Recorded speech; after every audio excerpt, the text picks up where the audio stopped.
Okay. I want to welcome everybody and thank you all. I think I've got a little bit of an echo here. For braving the snowstorm that looked like it was going to be pretty substantial, but the roads were all clean and I'm glad everybody could make it. I guess March is coming in like a lion. We'll hope it goes out like a lamb, but we live in the North Country and most of us know that generally doesn't happen here. The good news is our days are getting longer. I'm hearing an echo. Can you turn that down just a little bit? Thank you. We've got now over 11 hours, about 11 and a quarter hours of daylight, so that's about 2 and a quarter hours more than we had on December 21st. And that means your plants are getting more light, they're making more food, and they're starting to grow. The spring or vernal equinox falls on March 20th this year, and that's the day when at some place in the world, not necessarily here, but more on the equator, day and night times are equal. Because we live considerably far north of the equator, our days will keep getting longer and longer, and we have a great deal of sunlight come June. We have over 15 hours, and that's something we can take advantage of because our plants really like all that light. Most of your orchids are going to notice that spring is here. They're not outside, they don't know it's cold outside, but they do respond to the sunlight and the fact that the sun is getting higher in the sky, and so they are starting to grow. You should be seeing new shoots and new roots on lots of plants. Anybody seeing new shoots and roots? Yes? Everybody? Okay. I'll ask some of the beginners, what does that mean that we start doing now? Beginners? New members. Even if you're not a beginner, new members. Someone want to tell me what you're going to start doing now that you weren't doing in December? What? A little more water, fertilizer, both of those things, because they're growing. But keep a careful eye on your plants. We do have dark days where the sun barely shines through the clouds, and you've got to pay attention to that.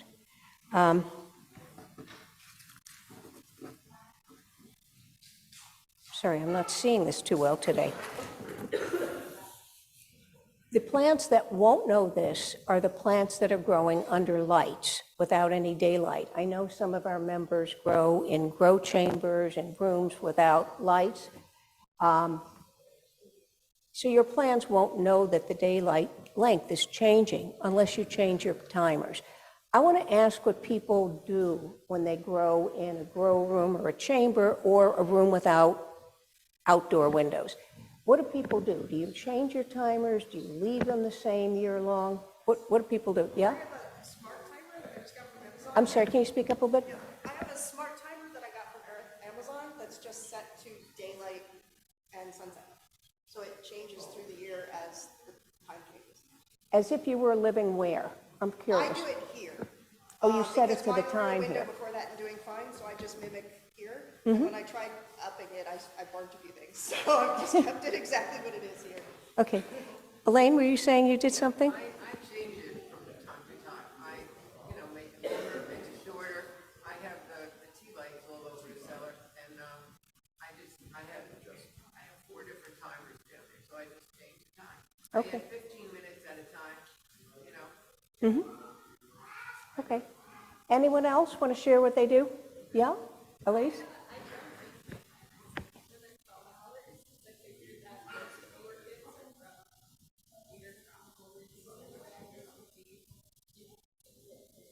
Yeah. I found that, pardon me? I found that there are 2 different camps on this. Everybody asks, and there's a camp that leaves it alone and a camp that changes it. And I've seen really nice results from both camps, but I'm always curious as to what people do. Elaine, yours do well, right? And Kim, yours do well? in the basement, there isn't any light except for the tea fires. Yeah. So, oh, Jim, you have a grow room. Do you change your timers? Huh? Do you change your timers in your grow room? I only do it once a year. Basically, summertime I go 16 hours, and it turns down to 14 hours during the winter. I don't really have a smooth change. I just kind of just change it out of the blue. Okay. All right. Daylight savings time is coming. It's March 12th, if you can believe that. A little more than a week. Does anybody change their timer so it coincides with daylight savings? You do. It automatically. You do Touch it. anything, it just does it. Okay. Elaine, do you? No, daylight savings. Those are all the options, and I'm always curious as to what people do. Okay. Repotting. We are really getting into repotting season. You could have started a bunch last month, but now if you're going to repot, for many, many plants, it's a good time. Not all of them, not all of them. Wait until you see those new roots coming or the root collar swelling, and that's when you really want to repot. And you'll find that if you need to repot, it's great to just get the jump on it at exactly the right time. Now, nobody does this perfectly. We all try to do it, but it's almost impossible because we all have other things we do with our lives. But the more you can do that, the better your plants will be, because they take hold a lot faster if they're putting out new roots, and they can put it into the fresh medium. It's also a good time to take a look at your culture and see what you're doing is good or bad. If you go into a pot and you find lots of dead roots, lots of mushy roots, does anyone know what that means? It could be over, under, fungus, bugs, could be any of those things. But it means your plants aren't happy, and you have to figure out what caused it. And that's not an easy thing to do all the time, because over and under watering can cause somewhat similar problems, and the roots die. But you need to see what your plant is telling you. If you have a bunch of healthy roots, keep doing what you're doing. Don't change it no matter what anybody says. If they're not, you have to figure it out. You've kind of got to be a detective and see what you're doing and what you could do differently to make your plants happier. So it's a really good time to change your culture if your plants are telling you they're really not happy with what you're doing. You can do lots of different things. You can try, if you're in bark, you can try a different kind of bark, different size of bark. If you think you're over watering, go to a slightly larger bark. If you're moss and you think you're over watering, you might want to switch out of moss, because it's easy to overwater with moss. If you look at Stan's plants, his phals that he grows in clay pots, those things are bone dry when he brings them in here, and they do really, really well. So you need to see one thing against the other and see what you can do to make things better. Also, be cautious of plants that are dormant. The Catacinae, your Catasetums, like that, they're probably not ready to repot. You can repot them this time of the year, but you shouldn't, I misspoke. You can repot them this time of year. I think, Wake, you repot yours now, right? I wait till growth Starting. starting to develop. Anybody seeing shoots starting on Catacinae? I am, yeah. So again, you can do it, but be really careful about overwatering them. They really don't want water until the shoots are 4 to 5 inches long and the roots are that long. If you give them too much, they just rot. And I've learned that the hard way. So don't follow my example there. Okay, announcements. Unfortunately, we have some very sad news today. Tom Hudak, one of our members, his wife Patty passed away this week, and we extend our condolences to Tom. Calling Arrows will be on Tuesday from 3 to 5 at Parker Brothers Funeral Home in Waterville, and there'll be a service immediately afterwards. There are 3 regional orchid shows coming up. There's the Nutmeg Show in West Hartford, Connecticut on March 18th to 19th, the Greater Rochester Show from March 31st to April 2nd, and the Southeastern Pennsylvania Orchid Society Show. It's what we call CPOS. from, I think that's March 31st to April 2nd as well. If you haven't been to the SIPO show, it's worth trying to get there. It's a huge, huge show. It's just outside of Philadelphia, just I think northwest of it. There's a lot of plants, a lot of vendors, and good chance to buy plants you won't find other places. And it's kind of hard to restrain yourself because there's so much stuff there. Good supplies as well. So that's all of them are worth doing, but that's a really huge show. We're still looking for alternate note takers for meetings. I'm getting a little tired of asking for this. Joyce Villa is being our note taker, but we need an alternate. So if somebody is willing to step in when Joyce is not available, I would ask you to contact Phil McDavid, because Phil really needs someone to take notes because he's busy doing other things during the meeting, and that allows us for him to get the newsletter out and write about what our program was and what our speaker did. Okay. I've mentioned the show table slip uploader before. When you come here, fill out a show table slip and leave it on the table so Phil and Ben can photograph it, and it helps them put names on plants.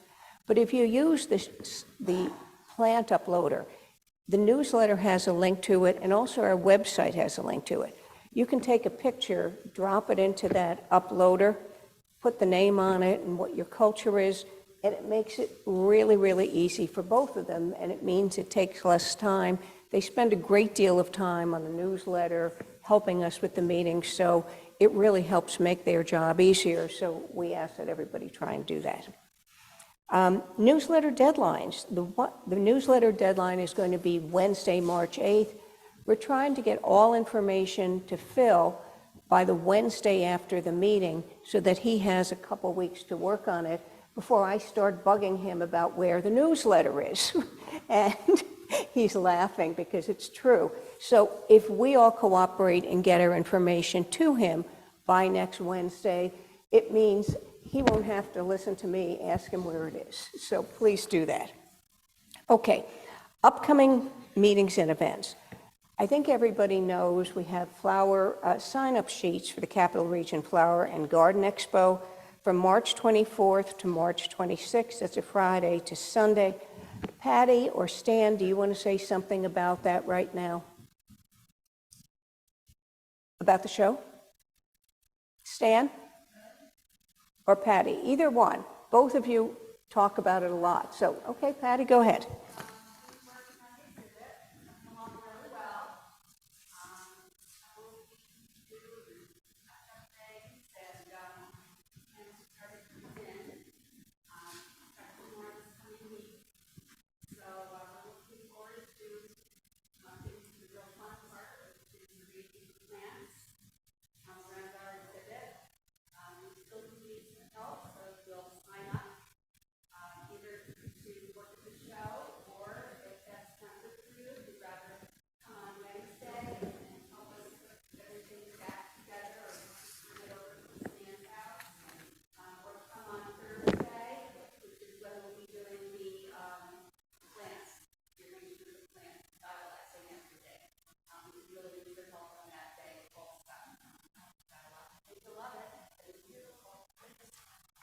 It's always a fun event, and we bring in a lot of new members, so we encourage everybody to participate.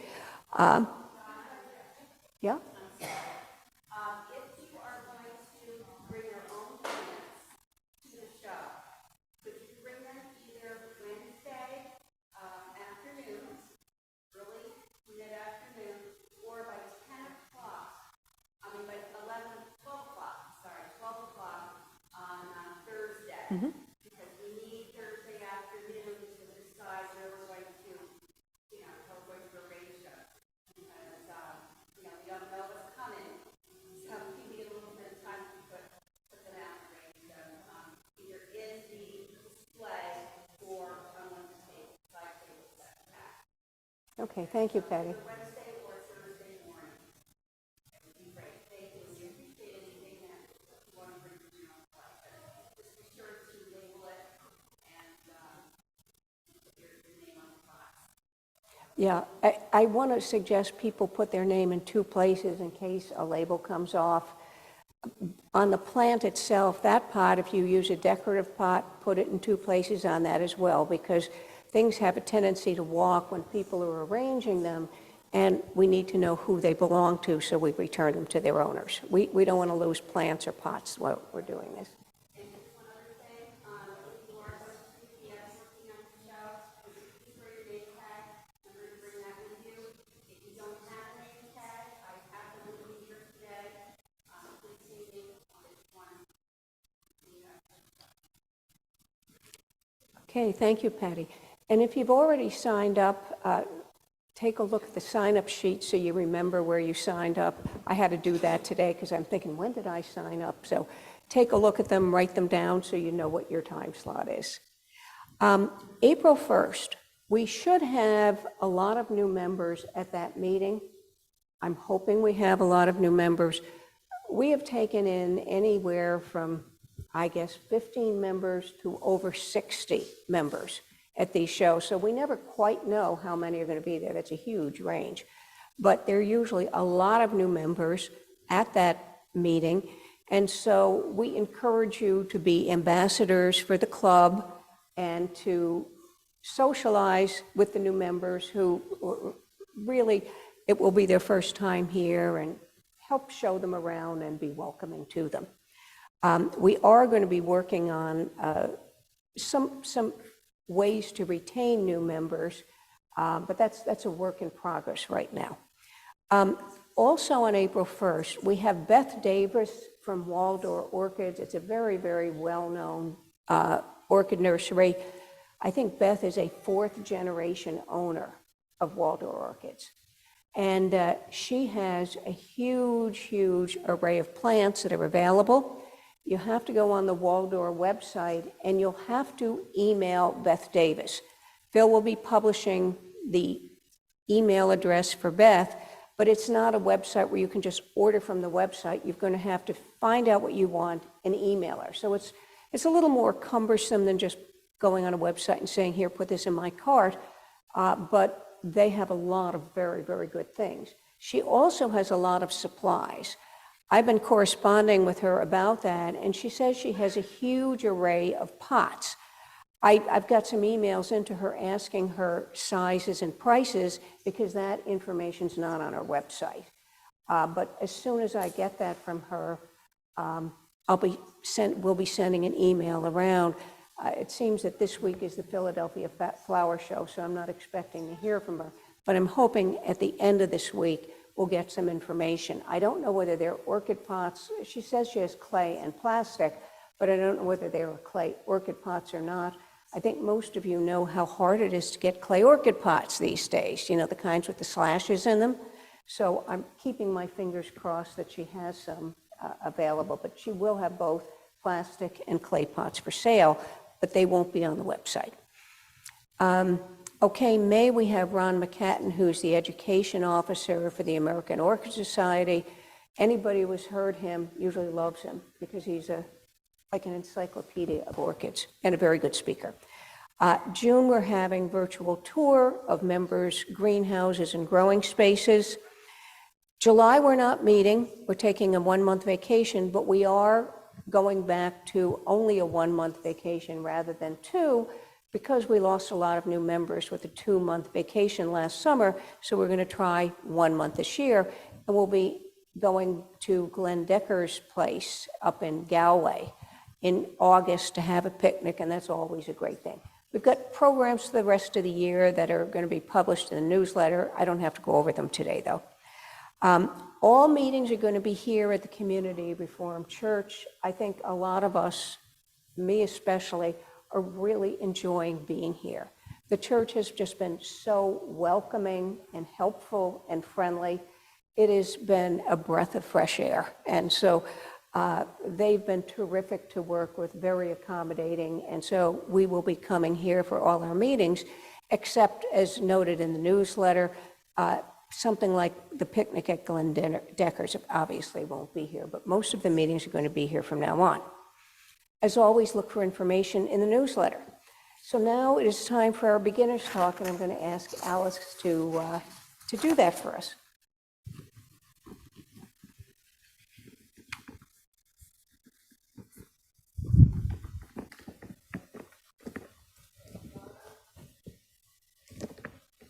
As Donna mentioned in her talk, we are at the point where if you have stopped fertilizing for the winter, it's time to start thinking about fertilizing. We all know, oh, thank you. We all know that Audrey is not an orchid. Audrey is a carnivorous plant, but you know, our orchids don't speak. We all also know that fertilizing isn't really feeding. Fertilizing, that's extra. Orchids make their own food. Plants make their own food. They photosynthesize. So what we're giving them is that extra boost so that they can do well. Because these guys out in the wild, nobody's going around and fertilizing them. They get their extras from rotting vegetation, bird droppings, et cetera, et cetera. You can see the difference with fertilizer and without fertilizer. So it does make a difference. Both of those plants are doing very well. Just one happens to have that extra boost. Keep in mind, all conditions are interrelated, so depending on what your orchid is planted in, depending on how much sun, you'll have to gauge when and how much to fertilize. How do you choose a fertilizer? There are really so many choices. If you go to Lowe's or Home Depot or any of the garden centers, there are all kinds of fertilizers out there. And, you know, some of them say they're for orchids. And those are usually the most expensive ones, of course.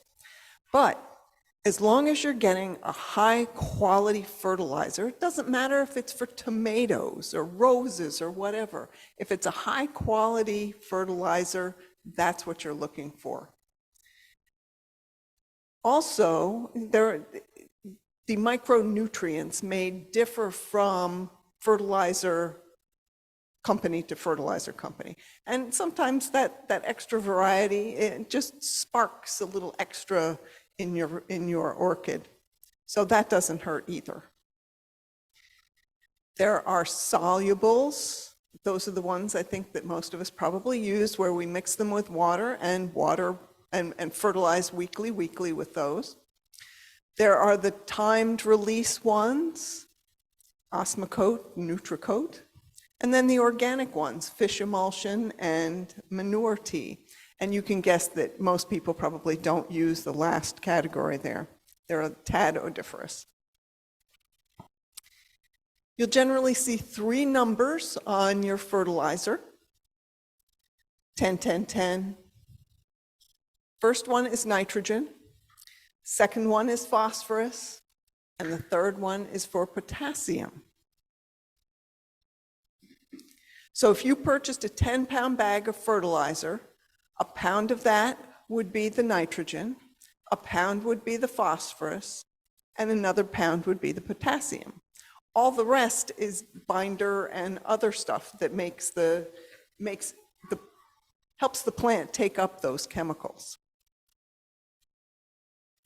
The nitrogen helps with those leaves, gives the leaves their extra boost. And there has been for years debate in the plant community, especially the orchid community, about do you use nitrate nitrogen or ammoniacal nitrogen or urea, which to use, which not to use, and at the moment it's don't pick anything but don't pick urea.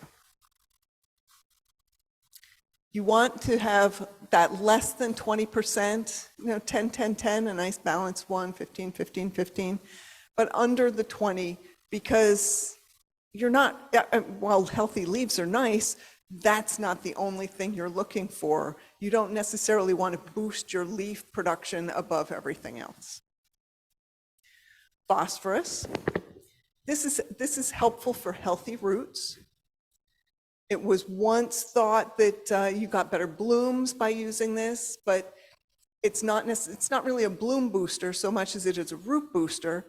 But then if you have better roots, you're probably going to have better blooms. Potassium. This is for the overall health of the plant. It just helps give it that extra, helps it fight off those pests, helps it deal with the cold, helps it deal with all those other things that might come its way. So ultimately, it's up, down, and all around. Up for the leaves and nitrogen, down for the phosphorus and roots, and all around for the potassium. Up, down, and all around. And that's how you can remember when you're looking at that fertilizer what those three numbers are for. So what about the rest of that stuff that's in there? Well, the helpful stuff is going to be calcium and magnesium, not unlike for us. And then there are all kinds of other trace elements.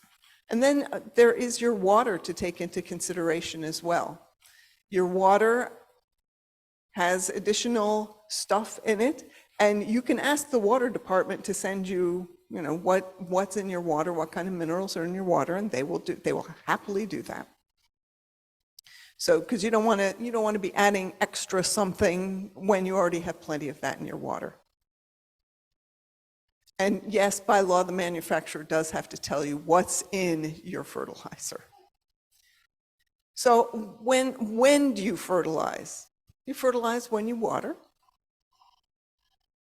And when they are, as we heard, when they are actively growing.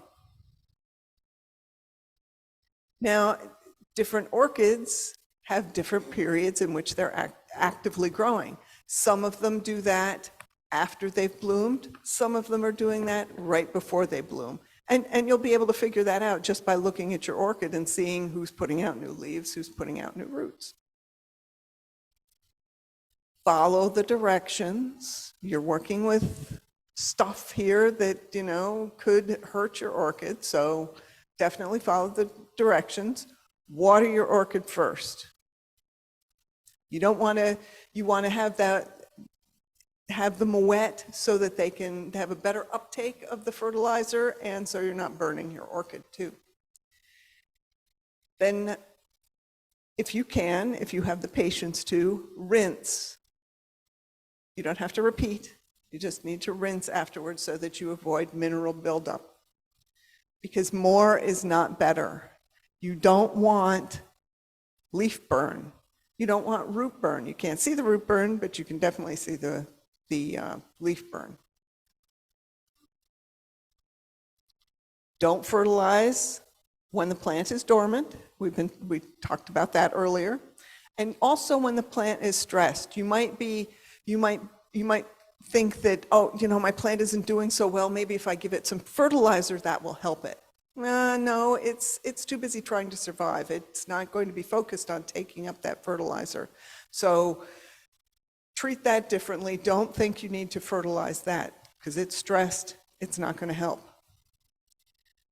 We already know we decrease fertilizing when the temperatures are cool, and also decrease when they're excessively hot, because your orchid may be stressed.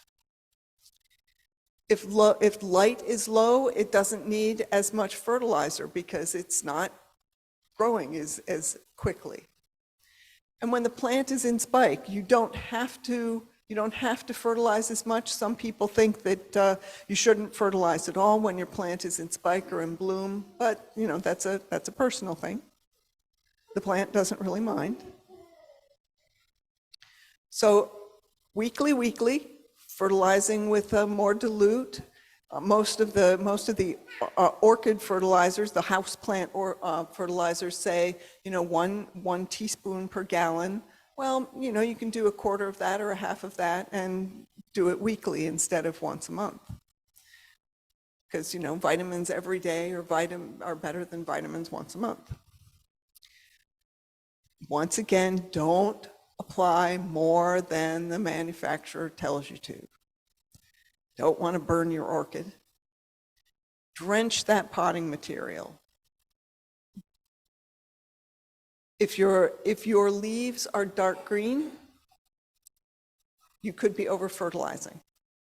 And if you're over-fertilizing, you might want to take a look at your roots to make sure your roots are okay. The label. So this is just an overview of what a manufacturer's label looks like.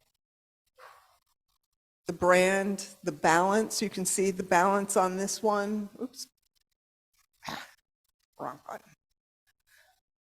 The balance on this one is the 1263. And then extras down here. So, and most fertilizer labels are going to look this way. The big thing is what is the balance? And this is the MSU fertilizer, the one that's particularly popular in the orchid world right now. And they have a special one for well water and RO water and tap water. So you can see the urea nitrogen is 0. They call it out specifically, but they do have their percentages in the nitrate nitrogen and the ammoniacal nitrogen.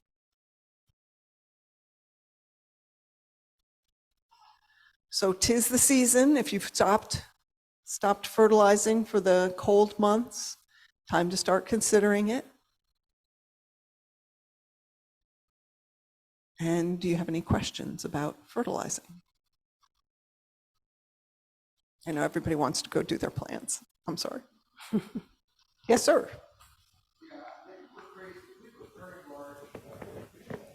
Mm-hmm.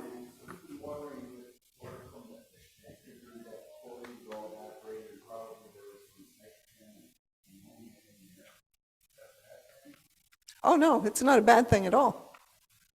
Not at all, but I'm not sure that it will have all of the same stuff in it that a fertilizer, a plant fertilizer would have. It could have urea nitrogen in it, I think.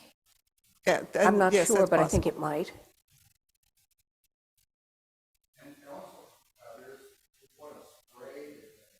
Mm-hmm.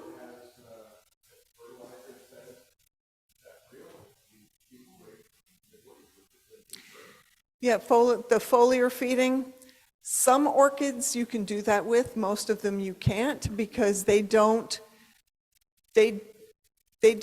respirate through the tops of their leaves, but through the bottom. So it depends on the orchid. Cattleyas, for example, protect themselves from from respirating too much because they need that water and it's hot where they grow. So they need that. They only respirate from the bottom. So you'd have to be, practically flipping them over in order for that to do any good. And the same, you can tell because the top is a little waxier than the bottom. And that's Phalaenopsis the same way.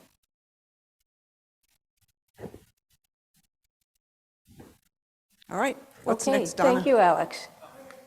Oh, sorry. What do you think about bleaching periodically to flush off fertilizer? Well, they recommend doing it every week. So you water first, and then you fertilize, and then you rinse. But that's if you're already spending hours watering and fertilizing, you don't want to take that extra hour.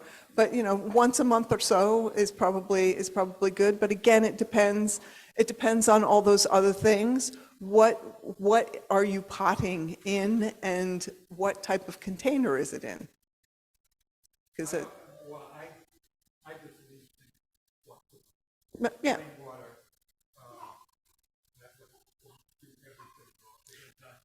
Exactly. And just pay attention to your plants. Do the leaves look like the tips are starting to burn at all? How are the roots looking? It's all about watching for those changes as you water and fertilize. But are being put flush through clean water, then you put on fertilizer. Exactly.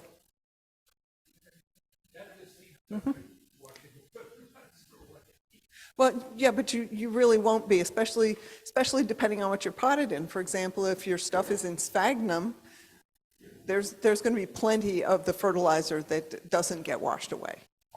So, sure. All right, Donna, what's next? Show table. All right, woohoo! It's a nice show table. At this point, everybody can shift this way because we go to demonstration after the Let me put the mic in place. I do want to remind everybody, membership renewals for 2023 are up. And we're going to be redoing the mailing list in about a month, so if you're not renewed at that point, you won't be getting any newsletters anymore. So if you're not sure if you paid or not, come see me, and we can take care of it. Larry, are these yours? I knew they were. I could tell they're all facing the same, in the right direction. They're gorgeous.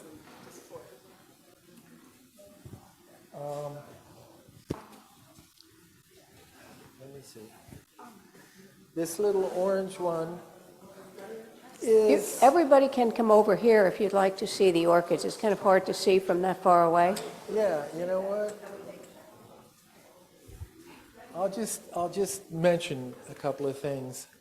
The 3 Phalaenopsis are $10 wonders either from Lowe's or Hannaford or someplace like that. And Use there the are, microphone, Larry. Huh? Use the mic. Is it on? is it on? Yes, if you hold it Okay. up a little bit. Hold it up, okay. But anyway, the 3 Phalaenopsis don't have a name, and there are a lot of people that grow orchids that will look down on them because they don't have a name. Personally, I really don't care because I'm not going to meristem them. I'm not going to cross them. I'm not going to, you know, they're there, or they're in my collection because the flowers I think are beautiful. So the name to me doesn't mean anything more than when they're not in bloom, I can look at the label and say, oh, I know which one this is. That blue I got from Mark, and I just love it. It smells pretty. It's one of the best blues that I've seen. And the orange is... Which cattleya is that, Larry? Huh? The blue, what's its name? Oh, the name is... okay. I just went through my whole collection and changed the names to what all the maniacs that rearranged and recategorized all the orchids. So this one is, it used to be LC, but it's now Laleocatallantha, final blue, Final vote. and it's a clone royal purple. Well worth it if you can find one of those. Same for the orange one. That's a Sophrolaleocattleya. Oh, they kept the name. Mango spice. And that cross I've got a couple of, and the flowers are always uniformly good. One of them is a beautiful yellow with a dark lip. No, one of them is a beautiful yellow that's corn color. And then this orange that has a yellow lip. And the last one is that changed that again too. It used to be, well, it doesn't matter. Now it's Vandacostylus or Vandacostylus lucenary bluebird. That thing had 3 spikes in middle November. And all of a sudden now it decided it's going to bloom again. It's got 1 spike. There are buds at the end of the spike. It's dropped some in the back, and it's going to continue. And there's another spike. It's gone insane. It's a really nice dark color. Yeah. But I don't know. I take no credit. I have a Darwin collection. Things that survive in my conditions, cool. If they die or don't grow, I say goodbye and you weren't fit. So it's, I'm very harsh that way. But that's about it. If anybody has Orchids magazine or is American Orchid Society member, their magazine, I think it's either February or March, I think it's the February one, had an article about name changes and why they're doing it. That was actually pretty interesting because to most of us, it's gibberish. And I thought that article was worth taking a look at, so you at least see the method to their madness. I'm not saying I'm a big fan of it, but there's a reason for it. Who's next? Who has the, Mark, is that you? I think it's Jim. Thank you. So I brought in a couple slipper orchids, Pafdelinatii. This bloom is about a month old at this point. I bought this one at Fadigan's last year when they still cared about people who like orchids. Interesting thing about this is I actually grow this in a mix that's more suitable for Cattleya, and I also grow it under Cattleya brightness light, and they do just fine. Same with this one. This is Paf in green. I can't remember who here gave this one to me, but it was a raffle plant maybe a year or two ago, and somebody won it and just turned around and handed it to me. Once again, I grow this under Cattleya brightness light, which is why the leaves look a little bleached there. And then also a very coarse mixed bark, just because the humidity that I grow in is just suitable for a more coarse mix. But this is actually the second bloom. The first bloom missed out on last month because we had to cancel our in-person. And the last one I brought in is Blatilla striata. This is the Chinese ground orchid. We're just out of the range of where we can grow these outdoors, but I grow it in a drafty windowsill. There was 5 growths, but that cold spell last month killed off the other 3. But the 2 that remained bloomed very nicely for me. And I actually bought the tubers from Hewitt's during their end of spring bulb sale. And the only problem with that is it took 2 or 3 years to get it to bloom. But that's all I have. Jim, let me ask you a question about your paps. With the coarser media, but even with higher humidity, how often do you usually have to water them? So I spray my orchids every day regardless. These ones I do get right down in there and give them a good flushing of water. I mean, frankly, I'm surprised they do so well in such a coarse mix, but it also kind of helps me out because I don't have to repot them quite as often as you do with a finer mix. Okay, thank you. Who's next? Who is Mark here? No, I got this Epidendrum porpax here, which I found out that I was growing it wrong. I was growing it on a bench in fairly shady conditions, and I put it in one of these pots with a hook on it, and now I got it up high in the greenhouse. It's getting a lot of sun, and over the summer it tripled in size, and as you can see by the flowers, it really is flowering well. So I noticed there's one in the raffle over there. It's a smaller one, but this is right now, it's growing in moss, and I'm really not too happy with moss. Usually things don't survive well with moss in my greenhouse, so I took a chunk of it and I've mounted it over there on plaque over there. So hopefully that one will survive longer than this one does. But all right, I don't know who else is next here. Whose is this? On the table? Ben? Phil? I don't know who's doing it. Phil and Ben. Is that yours?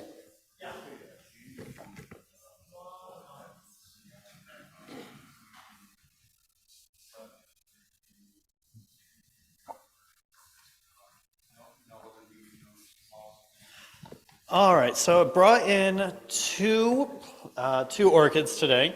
We have, both of them were given to us. The first one here, unfortunately, we do not have an ID for this one. Just a small phalaenopsis. When we received it about few months ago, Christmas party, we received this. It was already in spike. And we were just hoping, okay, let it go. And we let it grow instead. So far, it's been doing really well. It has actually not bud blasted, so we are very happy about that. The way that we grow this one is it was in the bag and container for maybe about almost a month that it was transported in. When we finally got it opened up and where we're at right now, it sits in the, we'll call it the dining room office area. So somewhere's between a southeast sheltered facing sliding glass door and some grow lights. Now, as far as the other one right here, once again, this one was also given to us by some crazy lady, I think named Christine, I think it was. Hi. I'm talking about you. This one is an Oranges. I have no clue how to pronounce the last part of that. Yes. It is a type of Oranges, Hariotana. I think I got it? Okay. This one has basically just lived in one bathroom and then to another bathroom. Again, just hung up in the window, a sheltered southeast facing. So it gets some light. When it looks like it's going to need some water, we give it a little bit of water. When we received it, there were actually 2 spikes that we knew about. One of them bloomed and have no clue when or how it bloomed, but it bloomed and all of a sudden we just saw what was left of the spike. Other one here is mid-process right now, and they are extremely, extremely tiny little blossoms. Best part about this is, I would say maybe about a week ago, we found a 3rd spike coming from up above here. So we're gonna have some fun with this over the next couple months. This one has been blooming for about a month. This guy has been blooming for just about a month as well, I would say. Since the last meeting when we showed this and our Cattleya Miss Cleo, the calico. All right.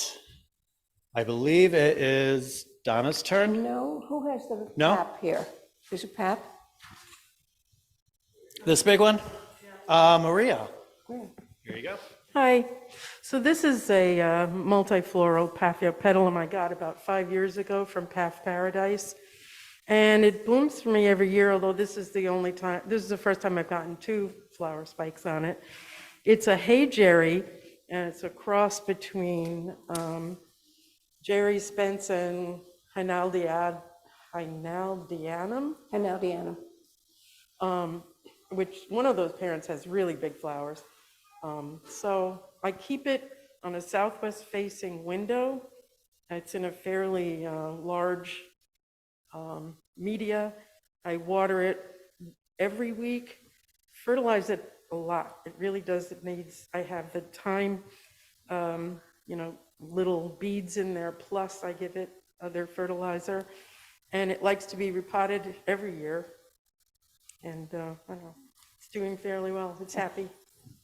It's a beautiful plant.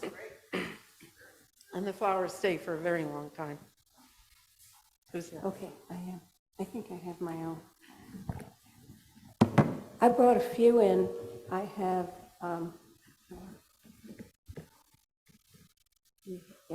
I've got my coat on because I'm freezing. This is something that I've had for a couple years. I've got actually quite a few of them. They keep caking on me, so I keep starting new ones. It's a Dendrobium nobile type, which typically need cold, but these are bred for warmth tolerance, and they flower beautifully.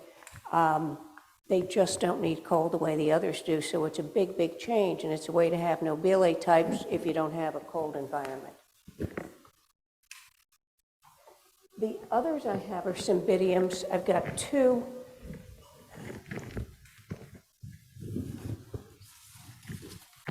I confuse these. I always call one by the wrong name. One is a darker one. It's called Touchstone Mahogany, and I grow this in a cool room under LED lights. There is some supplemental window light, but most of it is LED. Put it outside in the summer, give it a great deal of sunlight, and I give it a lot of food. I don't do weekly. I do full strength in the summer, which I don't do that to any other orchids, but they seem to like a lot of food. Something I got from Dick Duran, and that's a division. I have another larger plant, but that's a division, and they grow pretty robustly. The other one is another Dick Duran cymbidium. This is, again, it's a division. It's Ruby Ice Tetrabaron from Dick Duran, and I brought this in because I've got a huge one that I just didn't want to wrestle into my car today, and I'm hoping will stay in bloom for the flower show, so I didn't want to destroy it. And they tend to be pretty hard to transport. I usually put the spikes up. They're normally further down, but they're just too hard to transport and leave them that way, so I'm a little bit lazy and keep them up. But they're great plants. They're trying to tell me, though, they need new pots. I've got them crammed into pots because they're very, very robust growers, and they're telling me they need to be repotted this spring, so I think I'm going to be busy doing that to my cymbidiums. I think that's the rest of the show table, right? Okay, now what everybody really came for, the mounting. Mark Conley and Elaine Grega are going to be leading that, so I'm going to turn the program over to them.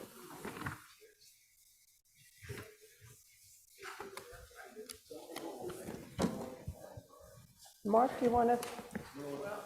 In order to see what we're doing, you might want to bring a chair up to the table and or stand up here. Everyone will mount an orchid, so I don't know if you want to.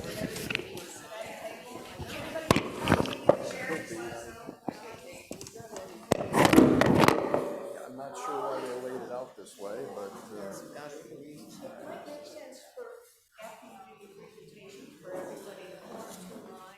Stand in line and take a fair turn. That's what we've done in the past. Right, but when they mount it, would they do it at the table? It's gotta be whatever you like. It's a lot easier to do it sitting down. Is that to get? How can you do it standing up? You can do it standing, you can do it sitting down in a chair too. I mean, Right, but- whatever. Yeah. I don't care. Usually just want to sit. No, it's just, okay. All right, we have the fixins here to do the mounting, and we have plants here to do the mounting too. We have several different kinds of plants here. We've got a Hawaiiara, I guess it's a Hawaiiara, a lava burst, which is actually really good for mounting. I've got two of those. I'll have to knock them out of the community pots. They were in my greenhouse for over a month and a half now, so there's several of them that are not looking too good, so obviously don't take any of the ones that aren't looking good. The same is true with these. These are actually an Ascasendra. I have no idea how big these are going to be. I know the lava bursts are going to be nice and small for mounting. These guys are Ascasendra Mustang Thong Pink Charm. I'm assuming because it's pink charm, it's going to be pink, but other than that, I don't know. We also have a couple of Cattleyas here. We've got a RC Macchiai, which is, I think it's similar. I think there was one over there that was very similar to that. It's a Cattleya. It's kind of big for a mount, but there's also a Miltonia D. Fushaki, I have no idea. You said that it's probably not a good one to mount, right? It's too big? Yeah. Unless you get a big mount for it. Right, so. All right, so probably, I mean, you guys can use it if you want. If you don't, there's a mini song. This is a nice mini Cattleya. I think there's 5 of them here. This would mount well. And then there's a Brassivola Pyrenei. I don't know. Any idea how big? Any idea how big that's going to be? If that's. I had one mounted before, and it just hangs down nicely. It's like a little like this, but a little bigger. Would it be too big to mount on? Would it be too big to mount on something like this? In this size? But they hang like this. Okay. All right, so what we've got here is we've got a box of mounts. Unfortunately, most of the mounts here are a little on the small side. If you want to dig through, if you want to use them, you can dig through and see what you want. Otherwise, I made up some plaques here, and you can make your own mount. I've got some wire, and we can show you how to put the wire and everything on these. These are made out of red cedar, so they shouldn't rot away. If you're planning on making a mount, it's always good to use a rot-resistant wood. If you use like a piece of pine or something like that, it's not going to last very long. It's going to start rotting away. Okay. The cork is very good because that doesn't go bad at all. Now there's other types of mounts other than what we've got here. There's actually somebody out there that's making a mount out of coconut fiber and wire. I've never personally used these, but it's another type of mount you may see and you may actually buy. If you buy a plant, you may actually get something with that on it. You can also get, let's see, tree fern fiber. They come in plaques, but they also come in almost like a pot. You can also use those for mounting your plants in too. And then the other one that is fairly common is the one that Andy, if you buy from Andy's likes to grow them on a piece of, they say, orchids on a stick. I don't honestly know what kind of wood this is or how long it's going to last.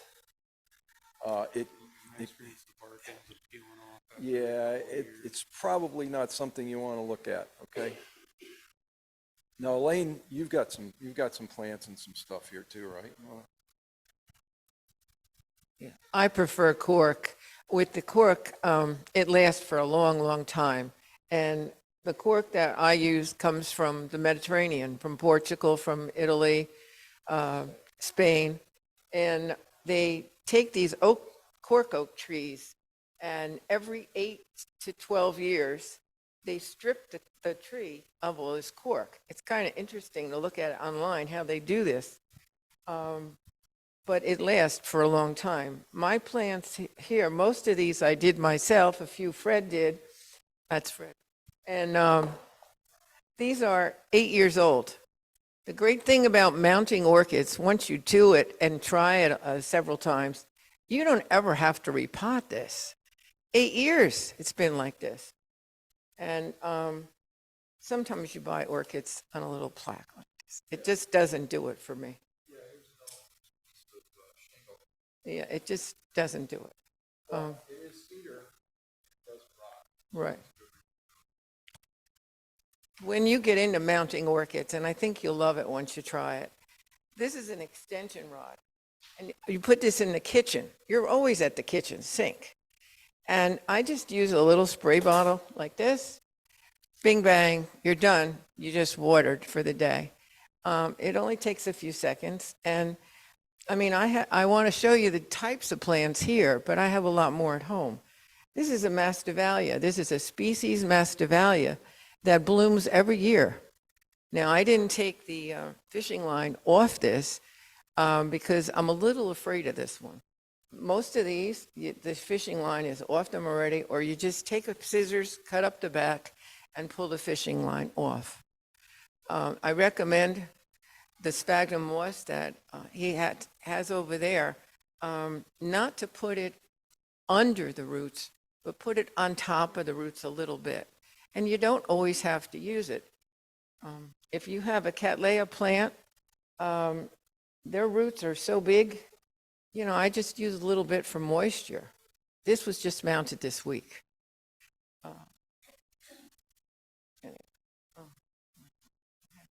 And as far as mounting goes, there's several different ways you can actually mount them. You can use, yeah, she used to like the clear fishing line, okay? But there's other ways to do it. Believe it or not, I bought this plant not too long ago, and the guy who I bought it from actually mounted it with a rubber band, which I think is funny. And I don't know where he got black rubber bands. He obviously got some kind of rubber band that must be able to handle, you know, the sun. You can also take and just use like a glorified twist tie also. It'll do the same thing as long as you can get the plant to, you know, to attach to whatever you're mounting it to. It's not very pretty, you know, but the thing is once it gets established, you can just cut it off. The worst one I've ever seen, nylon stock. Tie it around there, bang, you're done. But it is so ugly. And the other thing that I think the guy from Andy's, not Andy's, the orchid company, Kelly's. I think the Kelly's guy one year said that he was doing this. You can take a broken pot, drill a hole through the broken pot, put a hook in it, and you can actually take and mount your mount onto the broken pot. And it's a way to hang it up. It's not pretty, that's for sure, but it's also a way you can get rid of broken pots too.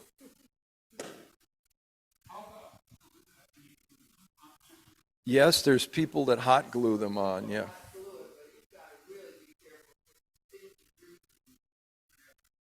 But you can hot glue them, yeah. I've not had that.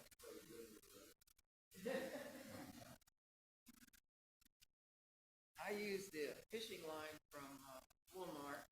Yeah, I think I got the little cheapo one from Walmart too. You can also use you can use a thin wire too, and just wrap the thin wire to pull the plant. All you got to do is just get the plant to stay against the mount so it doesn't fall off. Yeah. So we've obviously got the fishing line. We've got metal wire for you, and we also got some labels to be printed. We got a punch so you can punch the labels, and you can, you know, if you want to make your own mount, you can take and make your mount and mount your label on like this.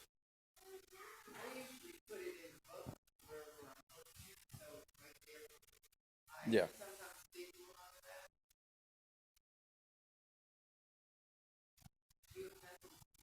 I have pencils too, yeah. So, I guess why don't you want to mount one? Oh, you brought your own mount, Moss? Okay.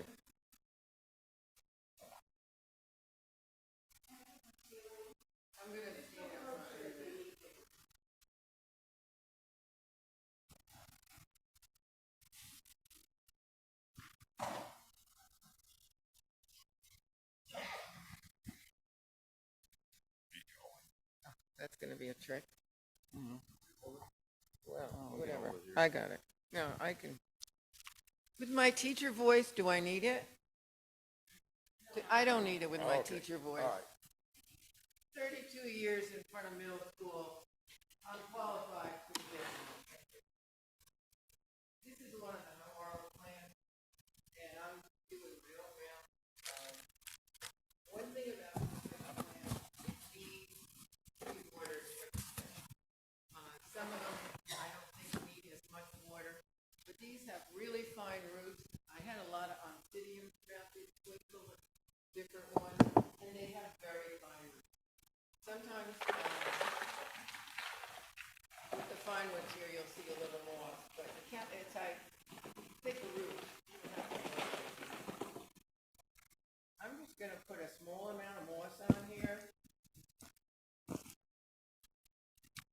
I wouldn't recommend standing up and doing this the first time. You need to sit down somewhere and do this.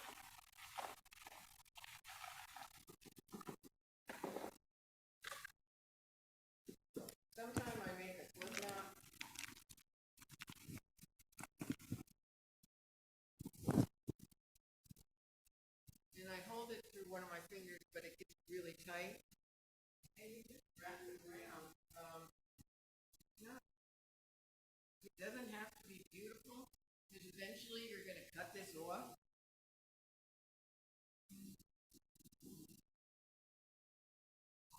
I wanna put this where the hook is there. For a plant that grows upright like that, you probably want to put down near the bottom anyways, right? I'm only gonna do the bottom. Yeah, no, I mean, you don't want to plant it up top, you want to plant it No, down you wanna low. plant near the bottom. Yep. Wrap it around and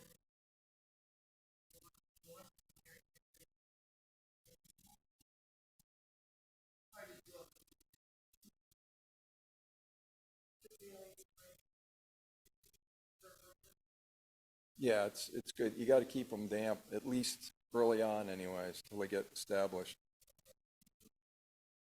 that goes together into the Or you can do like she does and hang it up, or keep it near the sink, and, you know.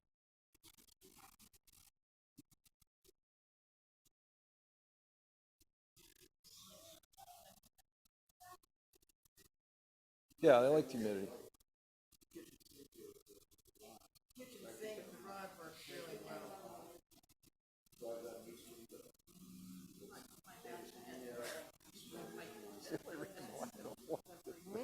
Why I don't like fishing line. Pardon me? How much moss?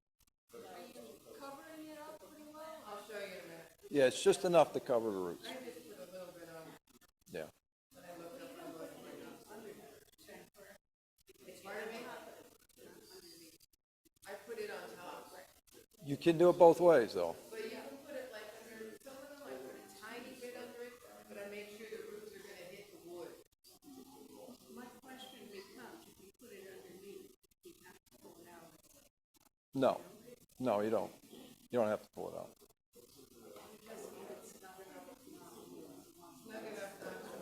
Yeah.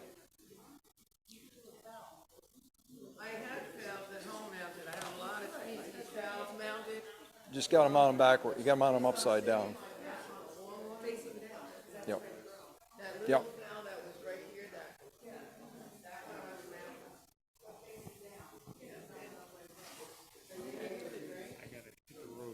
Okay, man. I hate you. $50 a jerky. She charge you $50 for it. No, but that's what I offer. That difficult? But the thing is, you don't need Let me know what day you're gonna be at Hudson Valley, okay? Let me know what, yeah, for the show. Oh, Wednesday. Definitely Wednesday? All right, I'll be in communication with you, but I'll come over and go shoot with you and get in. 5 this year. Wednesday. I take them to the sink and I soak them and, or, you know, I really wet them and I let the water go down the middle and then I wet it again and I hang them up and I leave them alone for a week and they're fine. I don't water these. Truthfully, I'm watering them once every 4 days. Some of these, I mean, like the pour packs here, it's been a couple weeks since I watered it. I've been no. Look, it depends on what, it depends on what kind of plant it is, okay? You need to know what kind of plant it is that you're growing. Some plants have no problems not being watered all the time, even mounted. Other plants, if you don't water them all the time, I've got one that's supposedly a white one of these, but it's not. So anyways, okay. So,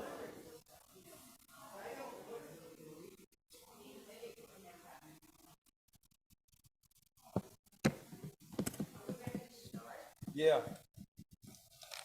You want to spread them out a little?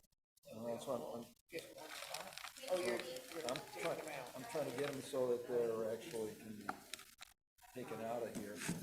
I took all of these, all loose. right.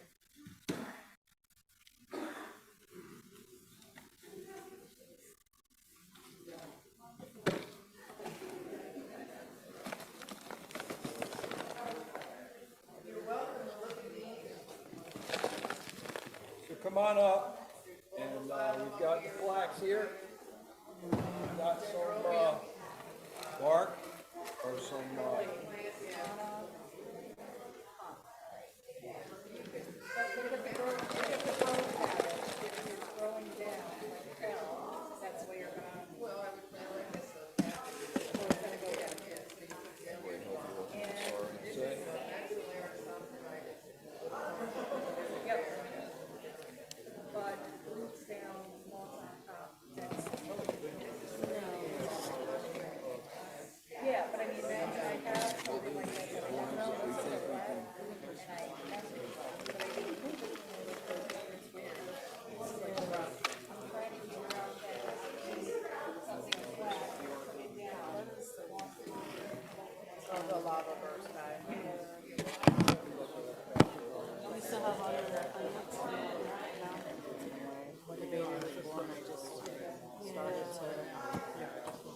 To like give some of them away and then sell some of them. I brought some today. so, yeah, they have multiple. Okay, so, Do you have any orchid tops?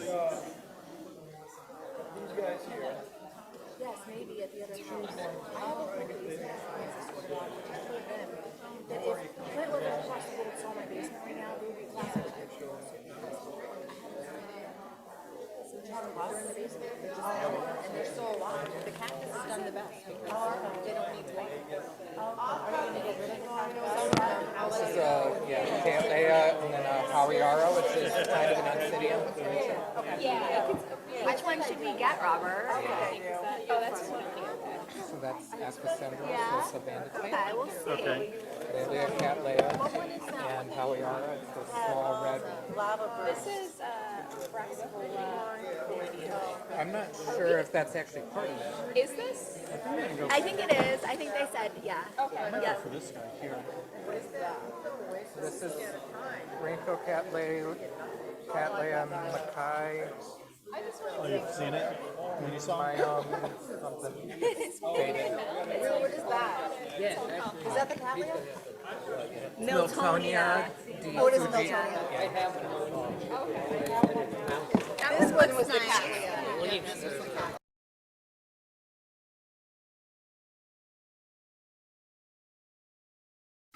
Yeah. Oh, can I have some? Which one you want? I don't know.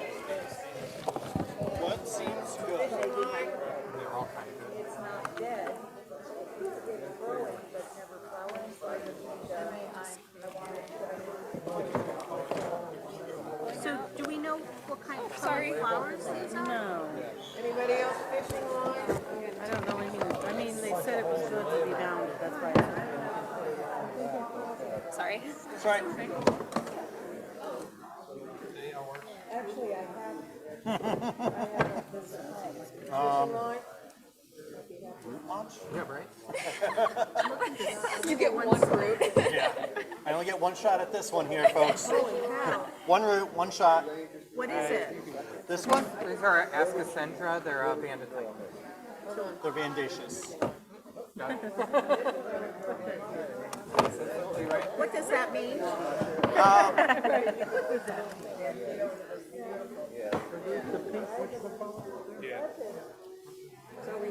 Do we know what this? That really scraggly looking one, I would say, actually a pretty good candidate.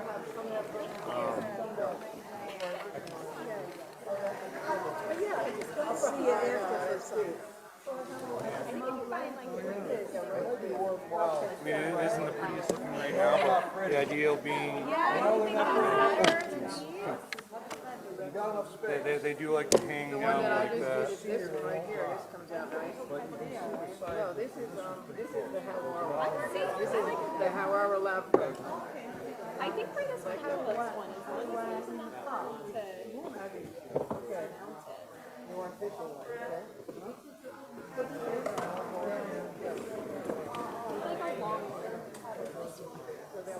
This is the one. That's the one.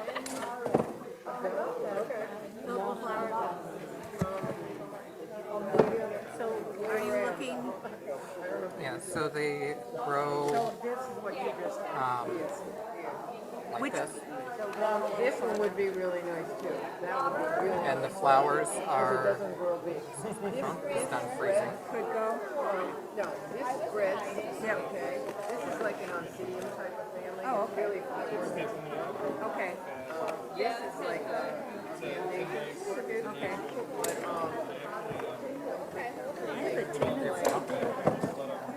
So that's this. Or I don't treat them well enough. That's pretty. What is this one? My slip knot came right off my finger when I looked up. Oh, yes, that's what it would. So which do you think for a beginner? This one or this You're growing like apartment or grow space. house? Yeah. So, Sunroom. Sunroom. I do have grow lights. Where do you keep your humidity? 40, 50. I would probably do the Hawiara because the Bandaceous really like a lot of humidity and plenty of water. They like to dry So fast. that would take more humidity, this is a little more. Higher light, This needs higher light. higher light and a lot of water but dry fast. Yeah. So this one's good. I'll put that one back. I agree with the one guy. I don't know who's not gonna tolerate what I'm willing to do. It's true. Yes, exactly. Yeah. I look, it's like I look, I go, ooh, am I willing to take care of that? No. This? But. Is this? Yes, Is that this? absolutely. Yeah, I have this. That needs more light. I like that, Right now, but I have it on top of North Thank you. I was just debating between the two, but that one, they both look pretty good. It looks good. Yeah, I like, go get some more. So I'm doing one of these. Some bar. Are these all the same plant? They are, Those are, yeah. they are. You gotta take it. Well, you gotta take one. Hold on. We got tags. Yeah, I just. So it's gonna get large. Okay. And this will be down about in there. It's gonna grow around. Elaine's gonna know, because that's the one that she just planted. That's the one she just planted. What, honey bun? Yeah? I'm just, yes, you can, either this or that one. What is that one? That's the one that Elaine is doing. Good. Okay. Mostly because of the name. Did you say one of them was a miniature cattleya? These are right here. Those are, okay. Miniature cattleya. Really? That's what they are? That's what the man said. Just give me a label, I'll write it later. Work off Give me the a, floppy I'll write the missing label there. later.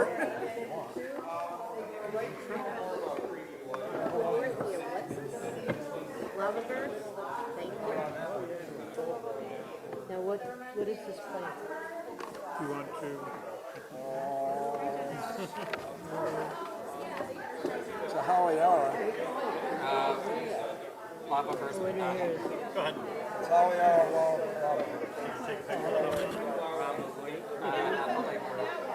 I just need to take a picture of that when I come back.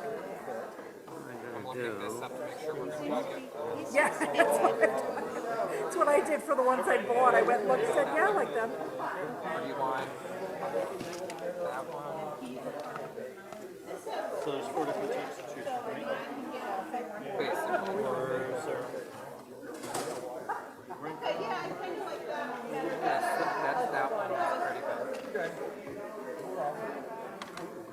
So this is that one. That's this one. This one is, this is the tag that's down there, that's still down there. I don't see one over here, This but that one doesn't mean there's not. It might be right there. Yep. It's the one she did. Fred. It's one Elaine did, so.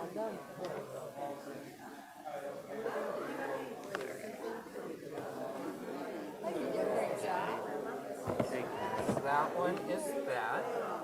Oh, that's pretty. That's really pretty. Grows big though? This one. Yeah, Fairly? it looks like a standard. There, Okay. cleared up. Okay. Yeah, it looks like it'll get That's standard that. size. Okay, I So like that. Yeah. Yeah, those ones are really cute. I love them. They stay Maybe small. on the table so it won't move. Oh, yeah, that's a good idea, thank you. Then let me get out of your way so it'll read.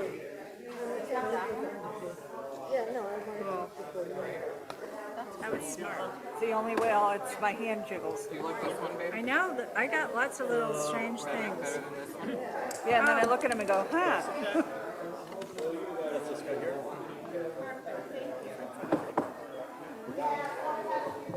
That stuff. I'm gonna take a picture and a tag to go. Little that doesn't need to be watered.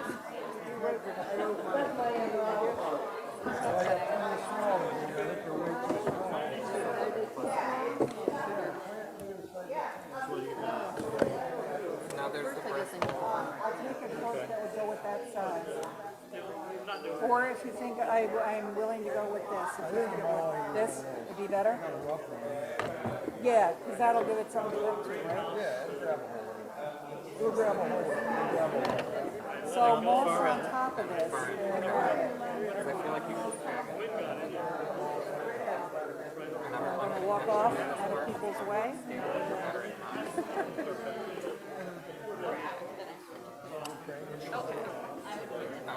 My garbage. Okay, are there any?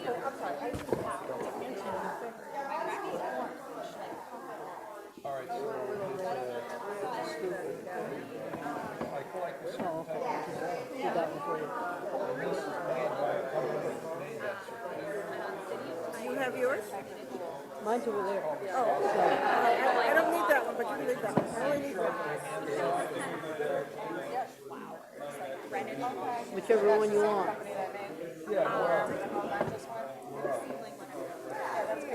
Here's one with a hole in it. There are two outlets. Yep, there. He's got green wire there. The actual colors. That's that.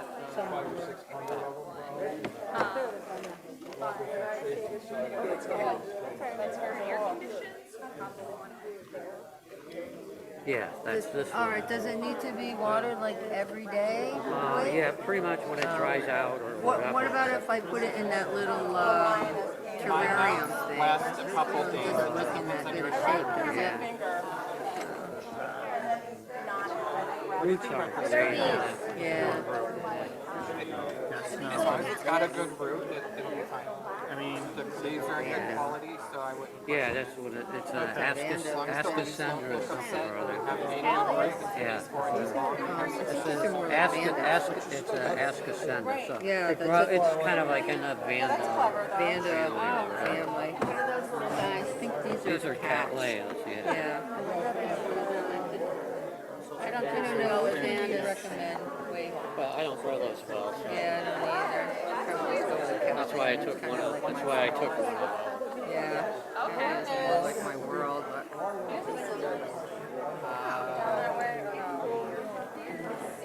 I don't see. All right. You gonna do one?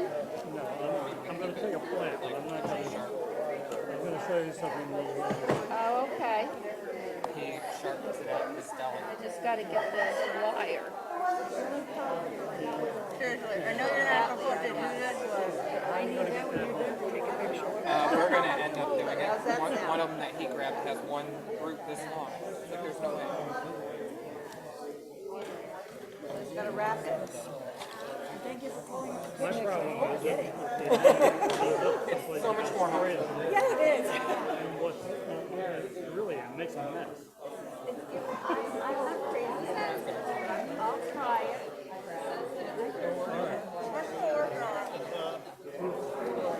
Where'd this one go?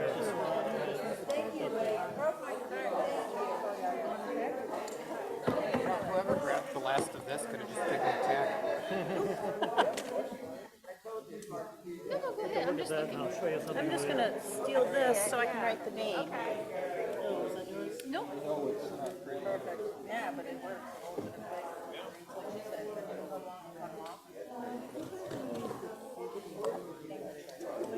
All right.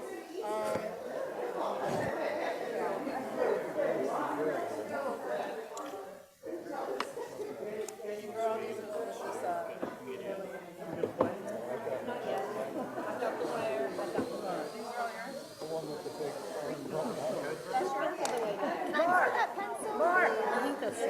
Mark. That's what I got. Mark Conley. Hey, did Tom leave? Did Tom leave? Oh, okay, I have a question I'm gonna ask. Is that what you have? Yes, yep. That's, yeah, no, that's cool. And I have things will overshadow. Yeah, yeah, exactly. And you still need it. I'm all set, thank you so much. I'm sorry, I think I got. Oh, I should hide from that. Oh, no, that's okay. Yeah. Yeah, because I've grown them before for a very short period of time. They're not wet all the time.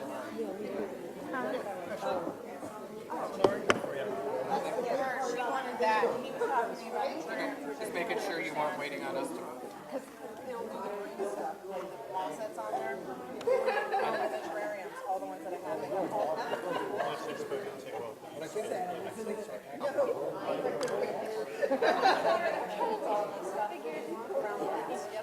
The less planful for the decision after. Yeah. I like these, the cats. I know, she has a lot. You're not looking very healthy. I don't think any of these are left. You think? Yeah, that's questionable. That one might be I'm okay. doing it right at like this one. I waited till everybody got done. Yeah, that's questionable. All right. Oh, This sad. one actually looks like the new growth. So you're more likely to get new bulbs off of this one, because that's where the new growth came out of. And then, I don't know if you just want to take, and that's got some roots on it, and then just clump it together. Do you think it will actually live? That would be a question for him. I'm not a Brassivola guy. So I'm not gonna yank your chain on that one. I feel Tim like might know, Alex might know, Mark might know. I'm gonna go with Not my area. a little too questionable for me. What's your grow space?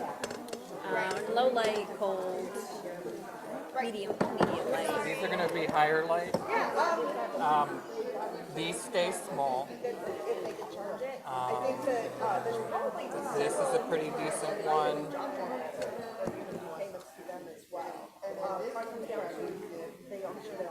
That one's pretty. I think that one's the one that stayed small as well. It wouldn't be free, but the job form.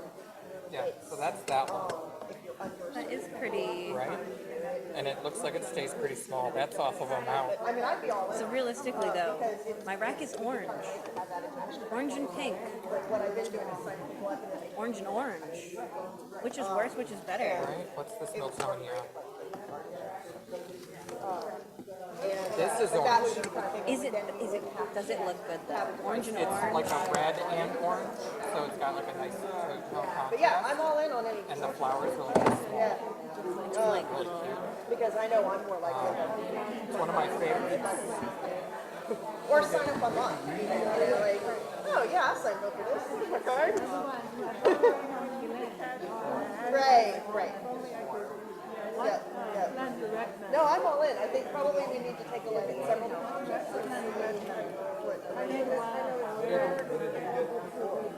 Oh, okay. And, yeah, I wasn't sure what we used, so it's always good to use something more. Yeah. Yeah. But no, I'd be in for looking at it and discussing it. And maybe convince some people you can get it. Because I'm already happy just moving to the digital side on these membership boards because I can't just download and send the membership list to somebody or whatever.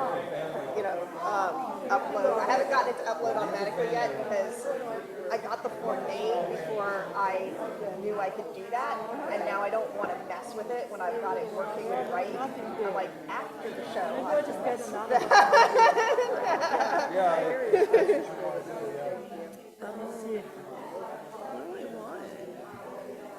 That's a big question. Yeah, these probably be big enough. Those look cute.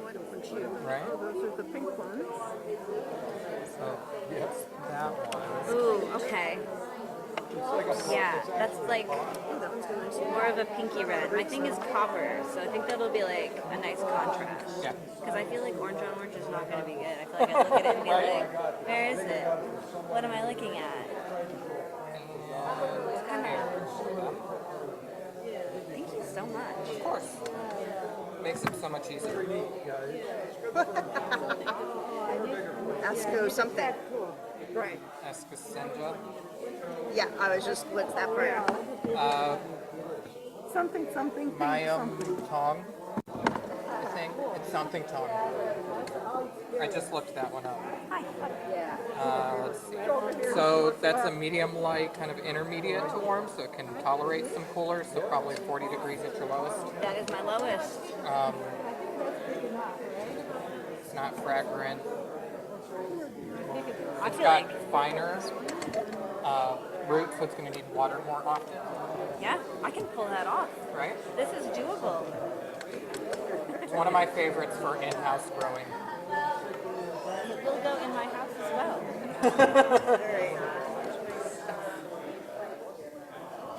Those miniature Oncidiums are great for houses. I missed the moss. Oh, the moss is at the beginning. read this. Oh, yeah. Mark? Here, Chuck. Thank you. I did it in the wrong order. One of these labels had it on it.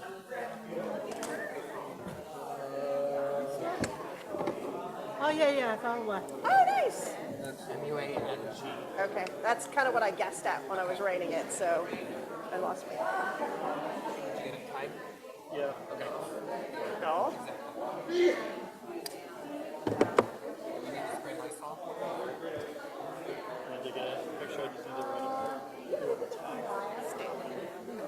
Then let me leave that here.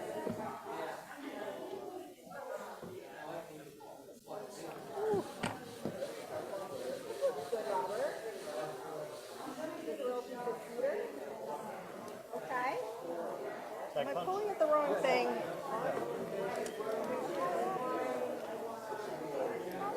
What is this? It's like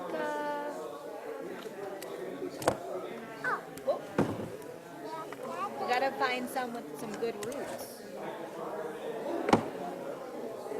All right. I can't tell if I'm pulling at the wrong thing. It's not there.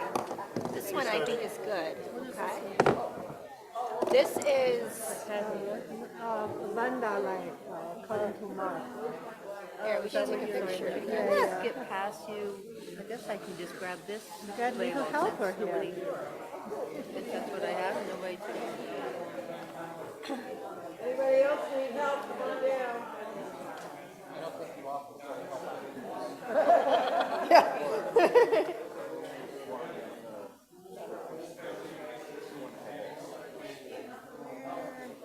Scissors? A what? Oh, scissors? Maybe pliers? Oh, scissors? Maybe like bite it?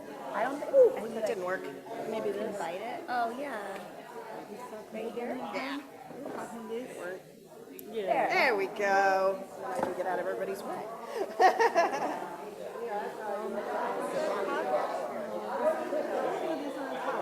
I think the one she, okay. Yeah.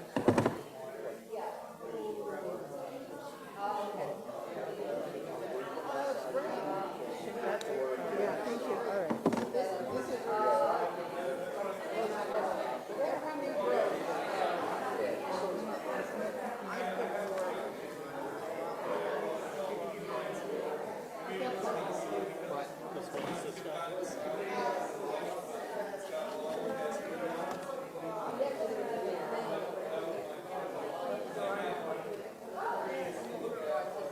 I have something. Can I have that one? There's no more plants left. Do you want? Can I have the lid? There's no more plants left. Hey Ben, try and photograph these really well. These are really pretty. I've already got photos, so if you don't, Matt. But I think you'd have fun with them because they're miniatures. And you like that.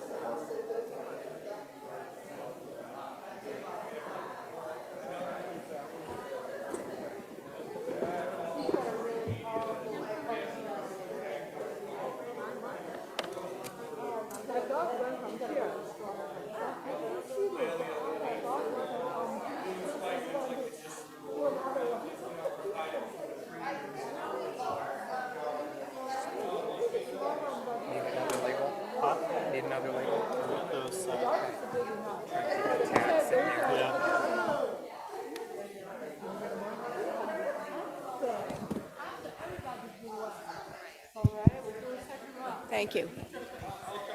We're going to have the raffle now, folks. Could I get everyone's attention, please? Attention, yes, thank you very much. Everybody's excited, which is great. I'm glad to see everyone having a good time. But we do want to have the raffle because some members do have to leave. Mark? Okay.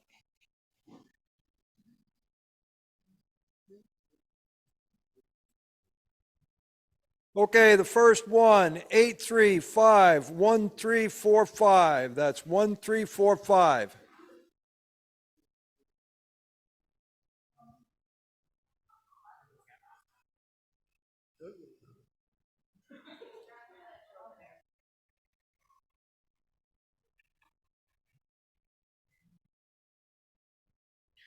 Okay, last four numbers, 1134. 1134.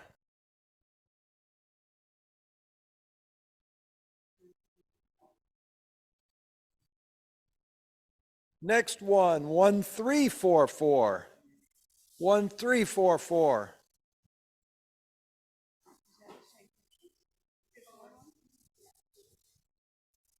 One, three, four, four.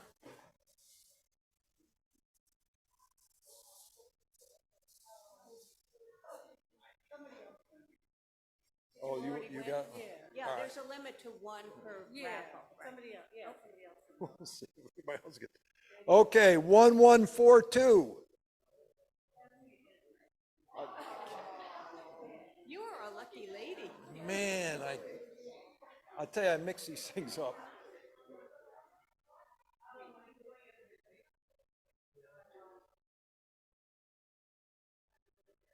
Zero 0726.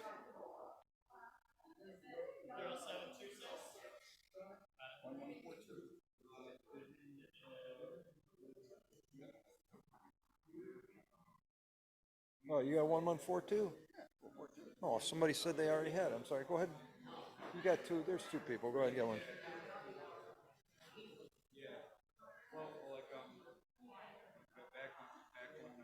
How many we got left over? Oh, we got 3, 4. 1399.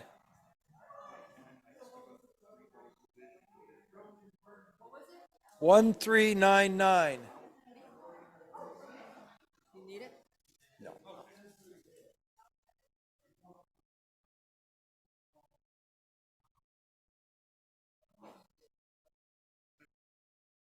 1136.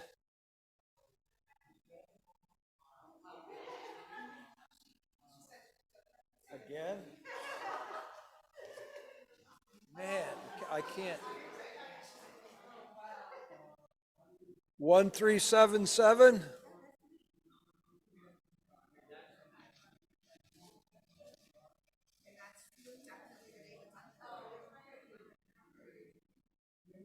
0718.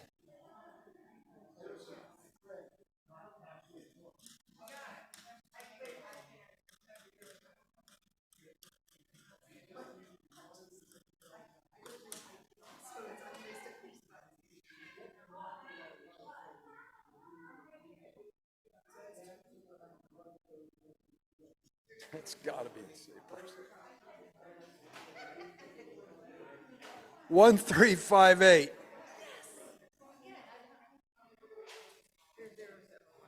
I believe you. I believe you.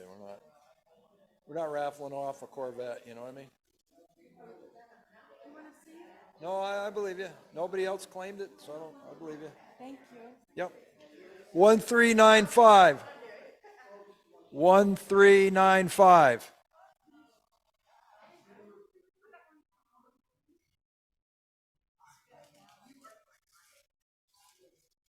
And that's it.